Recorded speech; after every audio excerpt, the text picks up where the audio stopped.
Hello, welcome to the Meeting Tent, an ongoing series on the work of Stan Tenen. Before we get started, I'd like to introduce our usual cast of characters. We have back with us Adele Packer, glad to see you back, Lavana Tenen, Daniel Gill, and Michael Andron. So we're going to continue our series on delving into Stan's graphics work, his posters. Today, we're going to tackle something that we've been talking about a lot, and now we're going to kind of get into the meat of it. This is called, as you can see, foundation stone. This is using an architectural term in terms of trying to get to the basic principles that Stan was presenting. And as you can see on this poster, there are many depictions of the inverted T, and we've spoken about the inverted T. We've referred to it many times. Now we're going to delve into it and see how it was developed and how many or some of the several meanings that Stan was able to derive or applications. So to do that, I want to start with a quote from the book, The Alphabet That Changed the World. Now, this is just a small segment of it. This is on page 61 of the book, and I'll go ahead and read it. In Judaism, and by the way, this is the chapter called The Overview of the Meru Hypothesis. It's at the beginning of the book. In Judaism, it is said that all of Torah is summarized by Torah on one foot, the golden rule. Don't do to others what is hateful to you. The rest is commentary. Go and study. The golden rule is central to every spiritual tradition. The golden rule is also central to the theory of mind that makes us human. And as we will see, the golden rule is the source of the geometry and geometric metaphors we are exploring. Okay, so, and there's more to it if you have the book. He goes into this in more detail. But you can see that why this is going to be the foundation stone of much of Stan's work. So to take it from there, how does he go find the geometry? Because that's what he was seeking. And what I just read was why the golden rule was important. And like I said, there's more to it. So I'm going to play a section of a video. This is from the video that's on www.meruvideo.com. It's called A Prayer for Peace. And in this, we will explore how this evolved. So let me and this is about a 5-minute clip. So I was thinking about what is the geometry that represents the golden rule. Don't do to others what's hateful to yourself, or do unto others. But that one, I couldn't get any place with that. It was too complicated. So I went to the Hermetic version, which is also in Kabbalah, as above, so below. There's a principle in heaven, in the abstract higher realm, that when you apply it, it produces a similar principle in human experience on the earth plane. As above, so below. And as I drew on the poster, the first thing I thought of was, well, the obvious thing, as above, so below, is you take an image, a simple image, and you write it above and you write it below it. You duplicate it. So it could be a point on top of a point, or a line with a parallel line above and a parallel line below. And so there's a line above and a line below. You don't get anything from that. It's not productive. So I literally, I'm trying to remember now, it was hundreds of hours. I just ran it through my mind. How can you represent as above, so below in a more elegant and meaningful way than just a couple of parallel lines? And I ended up with the phrase, the one going upward is the same as the whole going under. That if you look up, there's a single principle of the one, and there should be a corresponding principle below it, that is the whole story. One above and whole below. And I ended up drawing an inverted T with a vertical line over a horizontal line. The one going up is the vertical line, reaching to God, to the transcendent, and the one below is like the earth plane. It's like represents the ground we stand on. And then it hit me. But a vertical line on top of a horizontal line in an inverted T, that vertical line is metaphorically like a foot standing on the earth. It's Torah on one foot. This is the image that corresponds to what Hillel said. I later realized that there were multiple ways to see that what goes around comes around. It corresponds to as above, so below in a different way. And I went through the literature. I found a reference in the Hermetic literature from the 1500s by Giordano Bruno, a famous mystic and scientist. And this was in Pickover's Loom of God book, a sacred geometry book. And it shows the same geometry. It's lost in a more complicated figure, but it's drawn properly. It also has another quality which people don't recognize. I think I first saw this in J. Caprap's book, where he shows the Pythagorean triangle, 3, 4, 5 triangle, has the same angle as the top angle of this as above, so below triangle. So it connects to the Greek Pythagorean traditions, and it has other elegant features. This triangle has an apex angle of approximately 53 degrees. This is when I realized that this particular geometry was probably what they were referring to in the story about Hillel. This was a picture in elegant, geometric, pristine form of Torah on one foot. The 1 foot is the vertical line, and the horizontal line is the earth plane it stands on. And if that was a conjecture. Now, what did I just say? We use the scientific method. We tried to destroy it, prove it's not true. But the more I researched it, the more it made sense. The more detail I got, the more historical discussion I read, the more discussion of what Hillel meant I read, the more I was convinced that that's what they were referring to. It wasn't standing literally on 1 foot. It was an elegant geometric model of the geometry of as above, so below, represented by standing on 1 foot, a vertical line over a horizontal line, and it's an inverted T. Okay, so that might have answered a lot of questions for anybody who's been watching the series over, the past episodes where we've showed this inverted T. What's so interesting is at the beginning of the video, he says, well, he had the Torah on 1 foot, but he couldn't find the geometry for it. And then he ended up finding it through this roundabout way. And also, I just wanted to point out that, for a lot of people, they see the inverted T and then they see the triangle. And where did the triangle come from? Well, we're looking at it in 2 different dimensions, basically. He's showing you that inverted T with the added lines in a 2-dimensional form. And once again, the 53.1 degrees comes into it. We've discussed that before, and that was highly significant, as he points out. So Levana, he said for a long time he was trying to figure this out, this trying to find this geometry, and he had the 2 parallel lines. Yeah, and this was he was doing this particular piece of work right around the year 2000, 2001. And it was he was immensely surprised and happy when the idea occurred to him. Something that he didn't mention in the video, but I know was part of his thinking, was okay, if you think of as above, so below, you tend to think diagram this way. Your brain tend to think of them as nouns.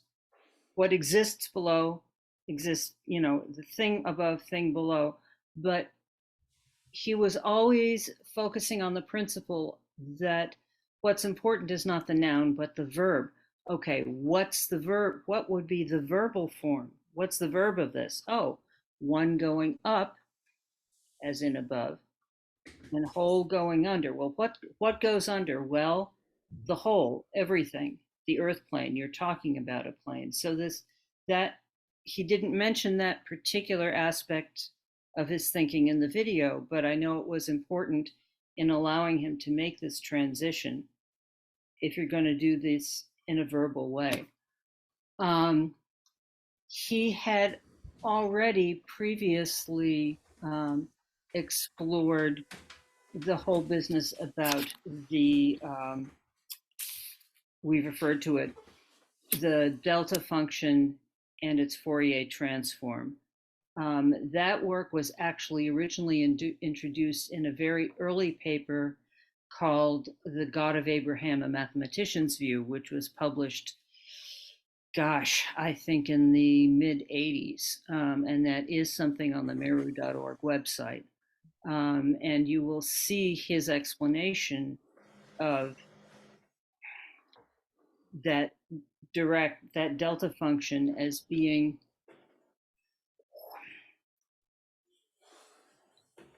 something, a single pulse pointing to infinity, and its transform, just accept that word, it's a physics math thing. It's related to what its components are, which is everything. If it goes to infinity, then its components are everything, period. If you want more details on that or a better explanation, go look for that elderly paper, which is still quite valid. But anyway, oh, I'm sorry. that image of the contrast between single, infinite, one, and everything had already been a part of his thinking for 20 years before realizing that, in fact, if he turned the Hermetic golden rule into verbs, then he got the same image. And it's like, oh, this image is important. The fact that what we're dealing with, if you want to diagram it, then you've got a triangle, which it's the apex from the bottom to the apex is one, and the horizontal line is one. This is not an equilateral triangle. This is not a triangle where all sides are the same. This is a triangle where the base of the triangle is the same as its height. So that's trying to clear up a confusion that a lot of people make first, because it's not well understood that this particular triangle actually has important features, but it does. Before we delve into this, I got to throw this in, and I just want to, this is a little aside. Michael, did you notice how Lavana was, her hands when she was doing that? Do that again. Oh, just is that a Tai Chi move, or am I? Almost everything is a Tai Chi move at one point or another. like a common Tai Chi move. Okay, I just couldn't help. Yeah, no, what you're thinking of actually is we have a little model that's actually in this room, but it's totally on the other end. I can't possibly focus on it, which is one of those wooden artist models, who's actually holding a tetrahedron in his arms, and yeah, it kind of looks like that. Yeah. Which we call the little model Tai Chi guy, but it's not really Tai Chi, it's just reminiscent of it. Okay, just a little aside. So here's the poster. As you can see, there's several examples of the one and the many. Yeah, he started looking for, okay, here we have this metaphor.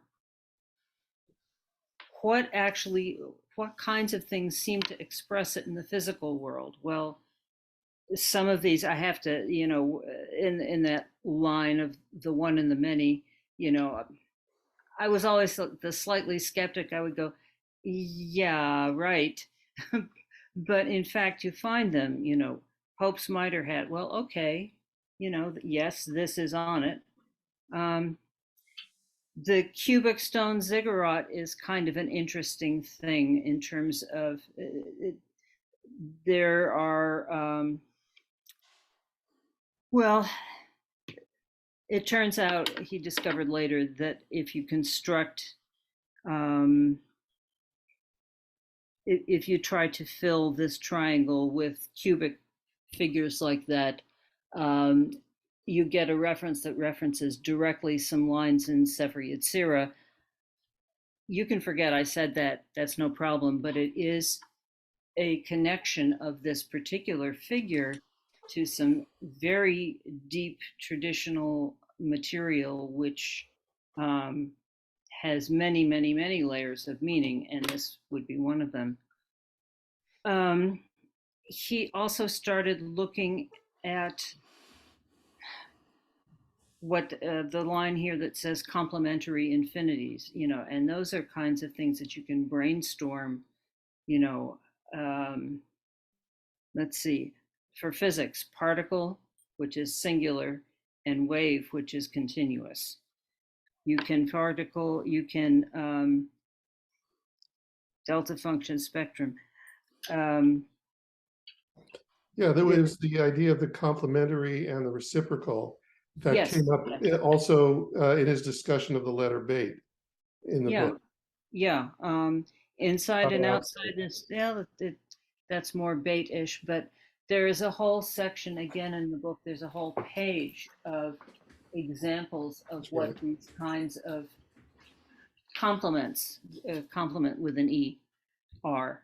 And if you start thinking about it, you can come up with a lot of them. It's kind of an essential contrast, I think, in the way that we tend to perceive the world anyway. A contrast between the one and the many. That's a simple one to get your brain around. But then think about that in many, many different terms. Consciousness, if consciousness is, singular, and then the world of physics, that's another one that he put down here. You can think of a lot of them for yourself. And I have found over the years that it can provide a useful framework for looking at events or, just instances of things in my own life. A useful framework for understanding. I like to use the example of in the artistic world, form and content. Yes. And you see that like in music, obviously musical notation being the form and the content being whatever, wherever that's coming from, the music itself, or a painter having an easel, and all the tools to paint, but also the content coming from within. Yeah. Does This is anybody? okay. I just want to say that this is a somewhat more precise.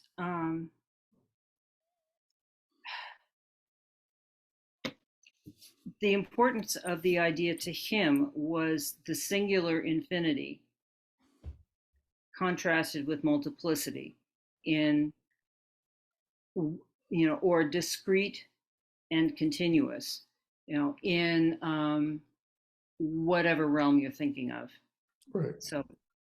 So does anything else in this poster stand out to anybody?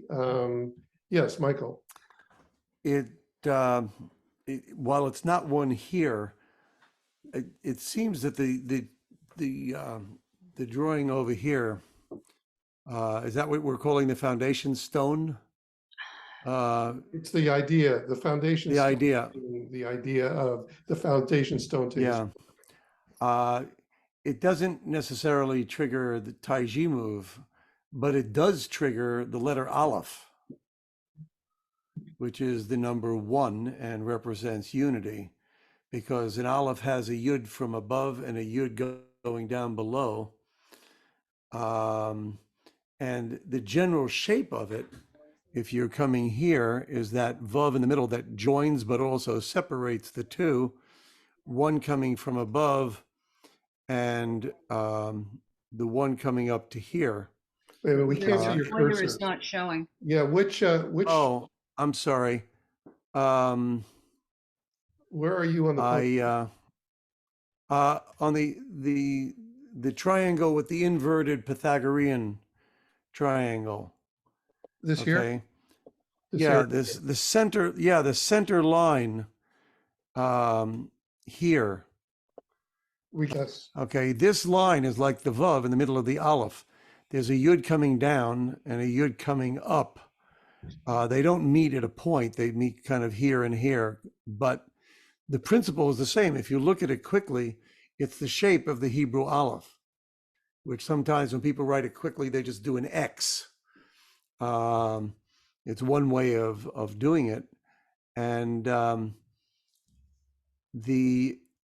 it has that feeling that the aleph represents the same principle, which is that there are 10 receivers in us. There are 10 sphirot in our universe.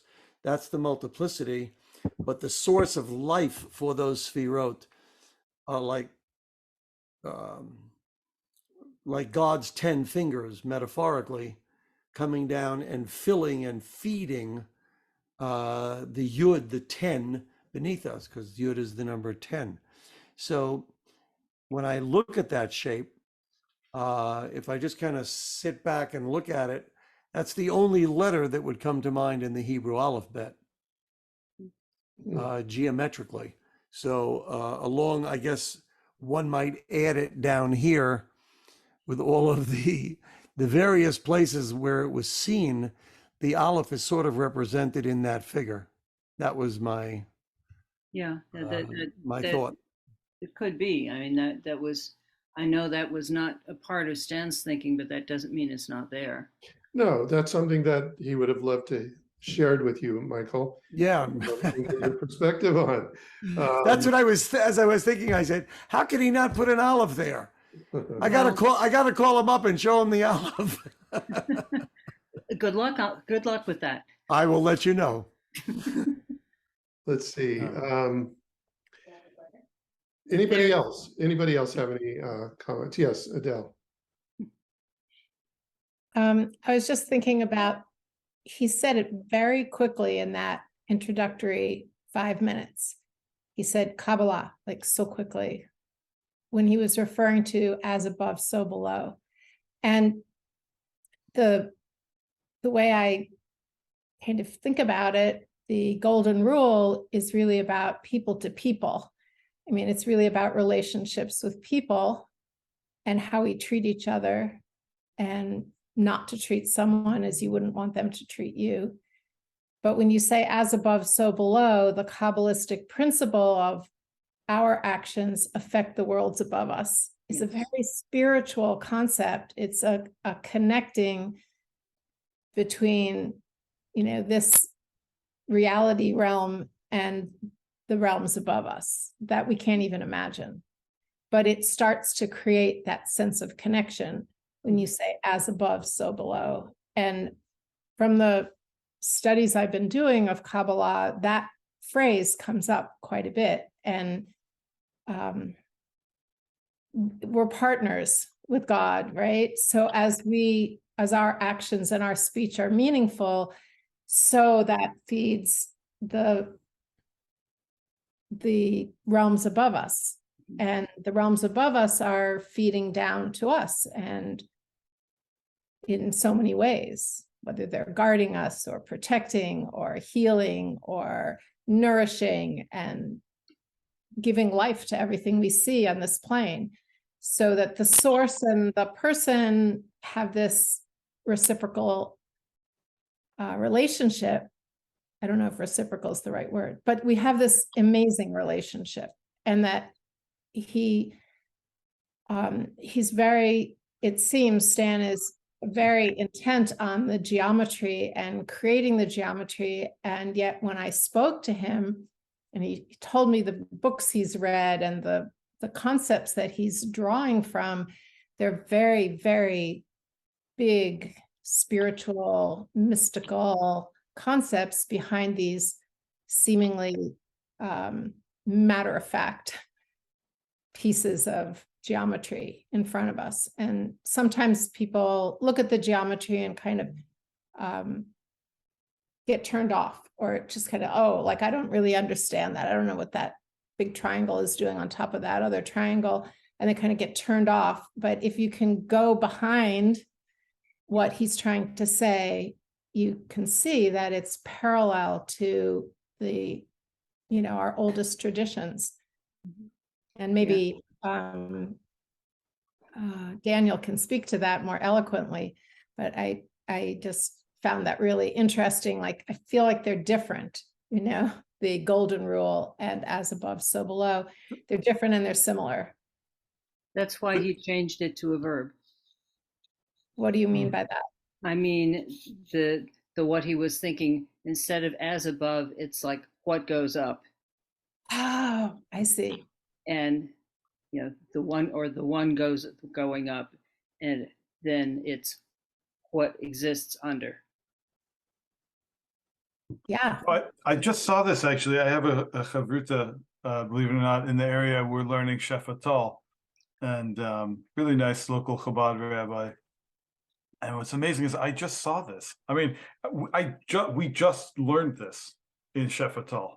I mean, like, this is like, I mean, it's just a geometric. I mean, but it's unbelievable. I mean, it's not even a parallel. It's like what he's talking about. And the thing I would ask Stan is, well, I'll tell you in a second. Like, the thing that came up in my mind was like this is exactly what we just learned. So the concept is like this. You have this is a very kind of controversial concept, but you have these 613 lights above, and then you have a soul, which is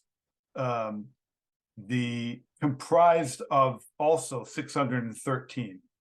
And then you have a body, which is comprised of 613. Then you have the person who does the mitzvah, which is often translated as commandment, but as Lubavitcher Rebbe pointed out, actually it really means tzavta, means connection.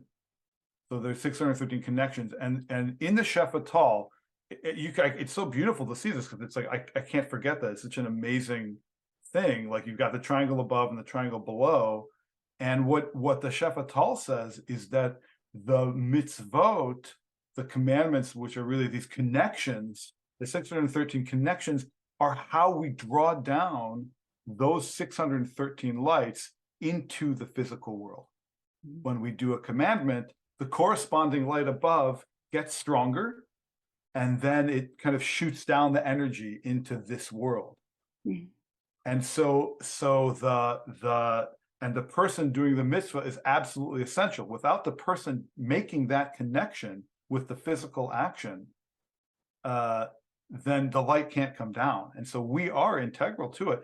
God basically made us partners with creation, right? And so that's the connection, though, because the above, if you think about the Shefatal looks at them in terms of these lights, these 613 lights.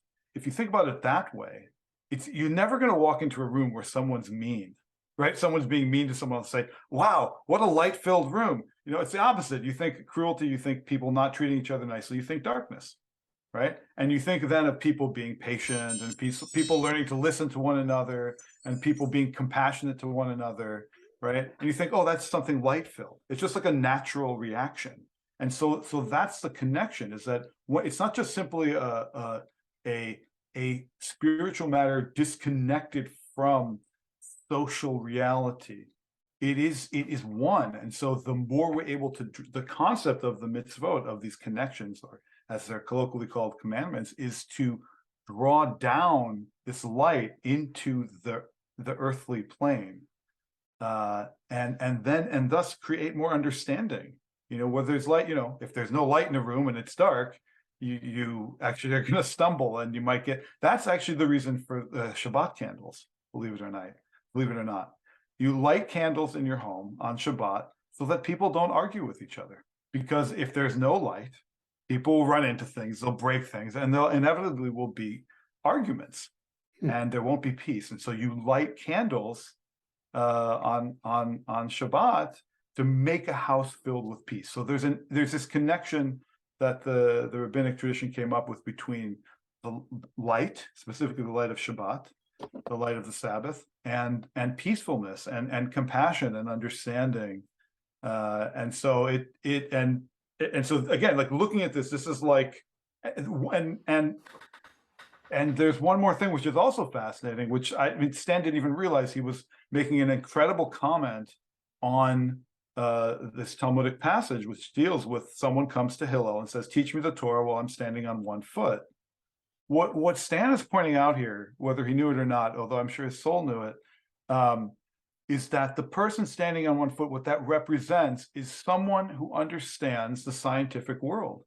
They understand the modern world. They're standing on one foot. I mean, they don't have time. And the reference here, right, of this incredible, you have to understand mathematics, and you have to understand the world. You have to be in somewhat of a modern mindset, even in those times, to understand he's standing on one foot. I mean, I don't have time to go. I'm busy. I understand the world. I'm modern. I understand what's going on in the world. Tell me what it's about. And so that's where the golden rule comes in, because again, it's in modes of spirituality that there can also be in spirituality, real spirituality, selfishness, right? I want more light for myself. Okay. Right. But this conception of spirituality is one that by its very nature includes a unity between these opposites. So Yeah, and again, this kind of goes back to our previous episode where we talked about the Shema and the idea that it's oneness is a difficult concept. It's almost impossible concept to perceive, the whole idea of oneness. But God in his infinite mercy gives us a duality, a way of looking at it in a complementary yet reciprocal way. And that's what all these different elements are. And it's in the Shema, and it's shown here graphically. And yes, Stan had to find it geometrically. That's what he was about. He had to find the mathematical elements of it, because how can you argue with the mathematics? I mean,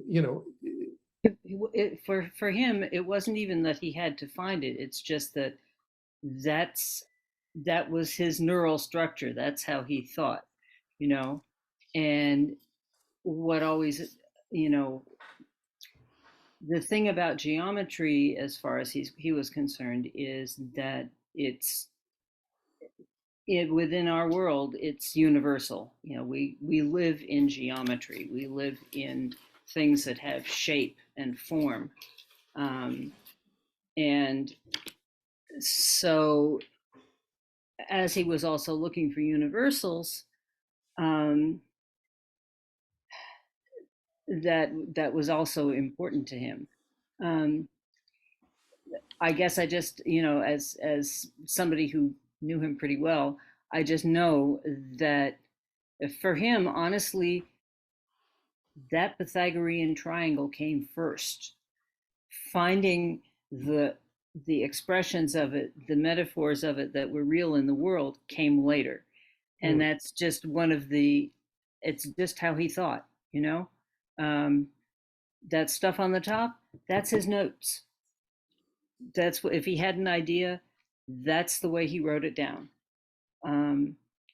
And for people who are interested in the numerical stuff, he started to explore that a lot later. I don't know if it's necessary for us to get into it in this series or not. But this poster has a whole lot of basics to it. And Bill, I don't know if you wanted to go down to the bottom of the poster. There's one important idea that we haven't yet touched on, which is the idea that line where he says emergence. It's something. Emergence, right here. It's something we've talked about before, when we were talking about the idea of when a group of people,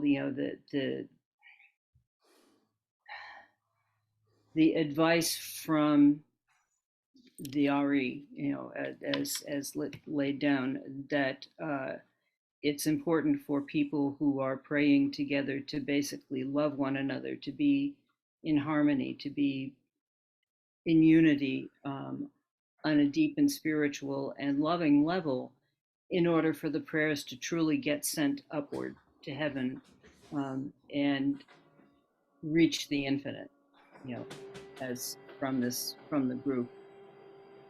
And we've gone through some, the scientific, when we spoke briefly about the Bose-Einstein condensate.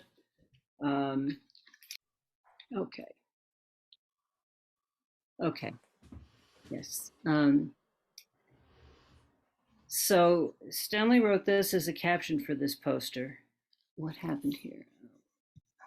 Are we missing something? No, I'm getting a random phone call. Hang Oh. on 1 second. Let me go there. Okay. Sorry. Okay, and then I want to get back to the poster because there's a few things we need to. Yeah. On. Okay. You can use this section or not. I'll just read the caption and that's it. A miracle, Nes, emerges. The Nun of Nes, and Nun in the letter meaning chart that we have means connecting line, is illustrated by the vertical line. This is the line that's going to infinity. Think of this as the inverted T, except you're looking at that bottom circle in 2D. It's a circle, but it's still one single line. The Samekh of Nes is the horizontal smoke ring itself. Together they embodied the circle and line geometry of emergence. And you can see that in this line labeled emergence at the bottom of this poster. And if you notice the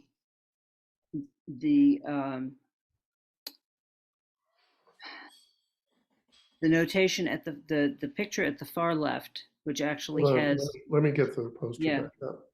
Down at the bottom of this poster that we've been discussing, the figure on the top left of this little purple box here, that's the bare inverted T with noting upwards Hashem, and at the bottom Elohim. And basically the idea is that from this minyan, which is the loving minyan as they call it, can emerge, reaching out to the infinite, which can create a miracle, can draw down a miracle. It's the kind of thing that Adele was talking about and that Daniel was talking about, the connection between those of us here who sincerely pray and pray together and kind of pool all of our energies so that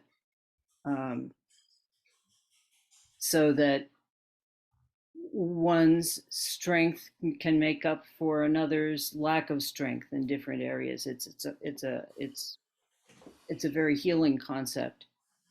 And when that happens, then something emerges, something new emerges and connects with the infinite, which then connects back down to us as novelty, as something that wasn't in existence in the world before, but now it is. So that's another way of looking at what Adele and Daniel were both talking about, the reciprocity, the connection. Yeah, and probably a key element of this model in terms of manifestation and things happening. Just wanted to point out a few things on the poster itself that we haven't. Some of the examples in the center under the one and the many.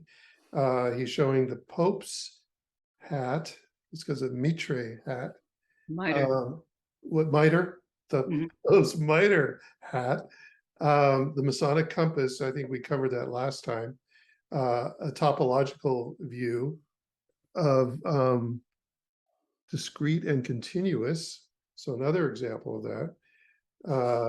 You already talked about the cubic stone ziggurat, which maybe was part of the building of the pyramids in limestone. Something else he talked about. The Pythagorean triangle, of course, and then the candle that was discussed earlier. And then at the bottom, e pluribus unum from plurality one. So he's basically really, I mean, again, talking about emergence, this whole concept emerged. Now, one thing that I asked Stan when we did a video on this, I said, Stan, is there any connection to this geometry and the hand model geometry?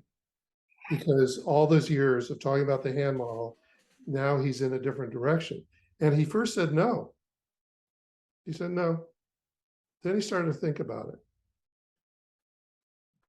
And I don't remember the result of that. And there was something that I found also that I did find a connection, and I don't recall what it is. So I'm going to be looking into that because I think there. Yes, Lavana. I'll give you a clue. Yeah. The connection is the very last line of this poster, even though it's not easy to see the way he rendered it here.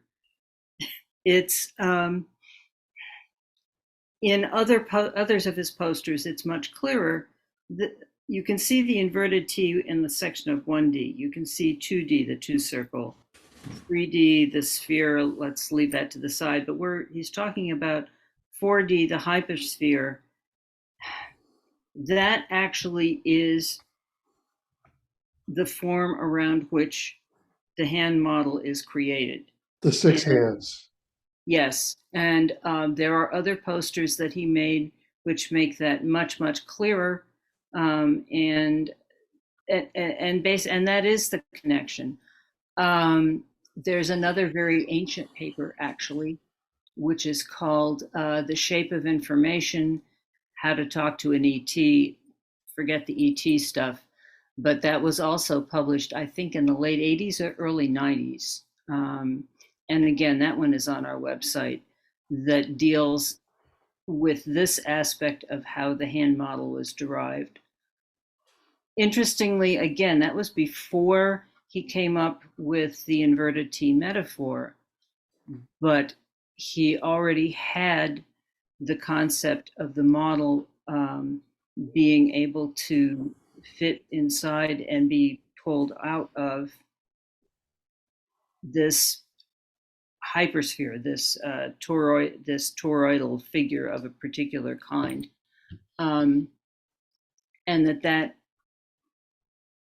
diagrammatically diagrams a four-dimensional figure. Don't ask me. And again,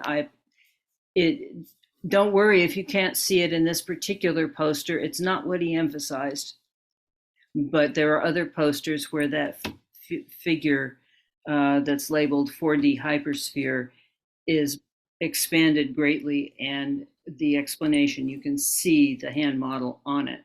So that's the connection. Yeah, and maybe as we push forward, we'll find other examples. Yes, Michael. Can you pull this down, because I want to share it as I did a few minutes ago, because something that both Adele and Daniel and now Lavana prompted me to look at something a different way again. Mm-hmm. And up in here, in this shape, which I said before reminded me of an olive.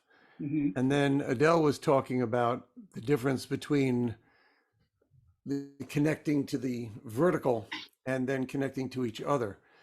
In the Torah, there are three kinds of mitzvot.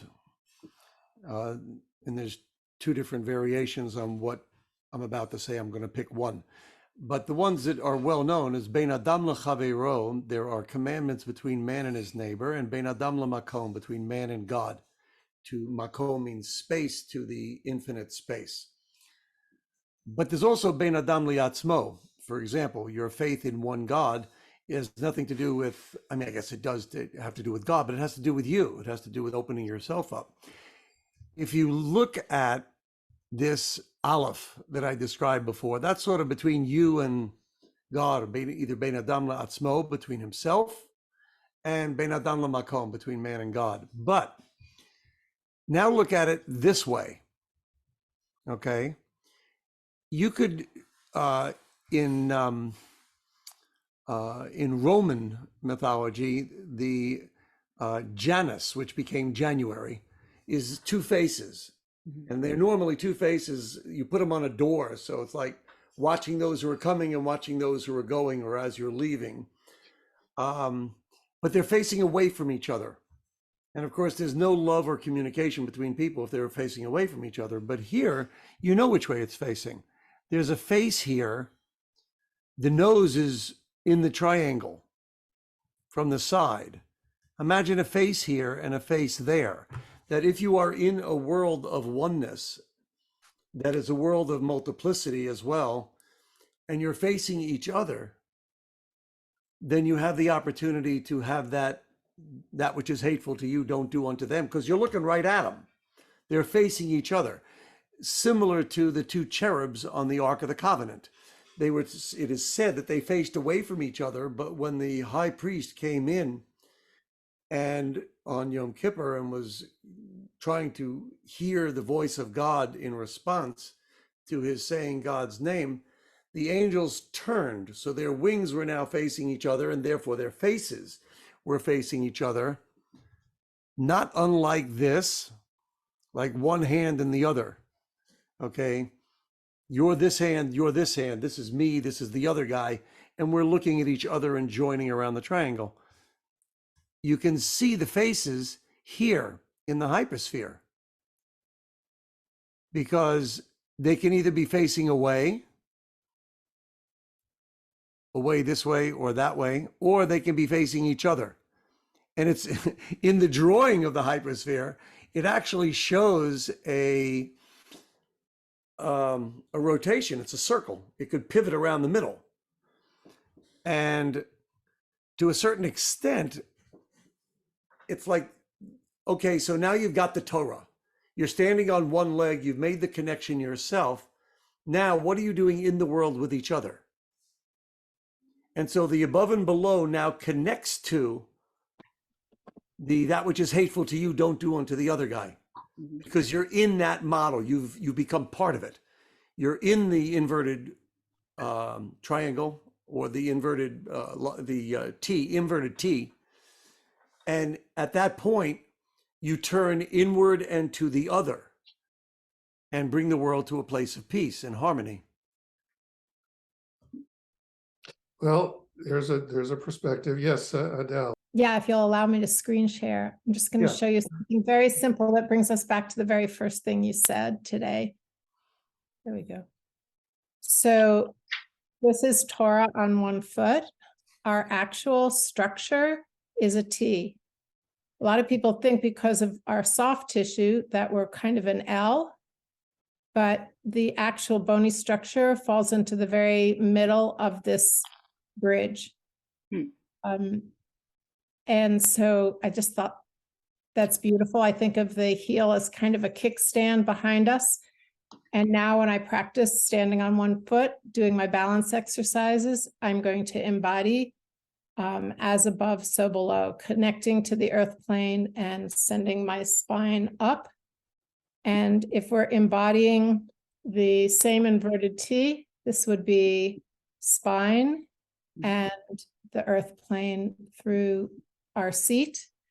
And I think we spend a lot of time in these discussions sitting still and looking at a screen. And that, I think, Stan's work is really an embodied work. And those who are watching might find a really simple way to bring this into your own body.